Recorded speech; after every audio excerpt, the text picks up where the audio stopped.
টেলিভিশনের খবরে কইছে ময়মনসিংহ গাড়ি অ্যাক্সিডেন্ট করছে, তুমি এটা শতভাগ বিশ্বাস করছো, অথচ তুমি ময়মনসিংহ গিয়া দেখো নাই। রাসূলুল্লাহ সাল্লাল্লাহু আলাইহি সাল্লাম বলেন, প্রত্যেক পাপীকে যখন, হাদিসে মুশকাতে স্পষ্ট আছে, প্রত্যেক পাপী বান্দাকে যখন লাশের খাটিয়ার মধ্যে মানুষ যখন কাঁদে নেয় লাশের খাটে, আল্লাহর কসম নবী বলছে এই নাফরমান এত জোরে চিৎকার করে আর বলে, ইয়া ওয়াইলাহা, হায় আফসোস, তোমরা আমারে কই দিচ্ছ, আমারে নিও না, তোমরা কবরের দিকে নিও না, আমারে নিও না।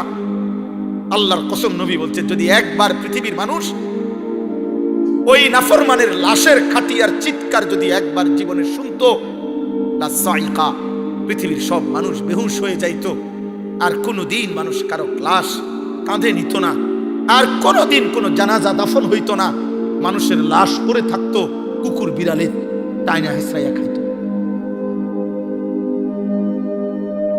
কারণ হয়তো ওই ভয়ে নিবে না কাঁধে, কারণ যদি এটা চিৎকার মারে।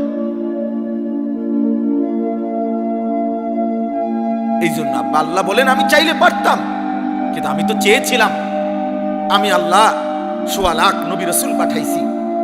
আমি আল্লাহ 23 বছর আমার বন্ধুর রক্ত শরীর ঝাঁঝরা করে দিছি, আমার বন্ধুর কলিজার খুন ঝরাইছি, পিঠে ঝাঁঝরা করেছি তায়েফের রক্তে, উহুদের দান্দান শহীদে, ক্ষুধার কষ্টে পেটে পাথর বাঁধাইয়া, রাত্রি গভীরে চোখের পানি ফেলিয়ে আমি আল্লাহ তাআলা আমার বন্ধুর মাধ্যমে দিন পৌঁছাইছি, আমার কোরআন নাজিল করে দিয়েছি।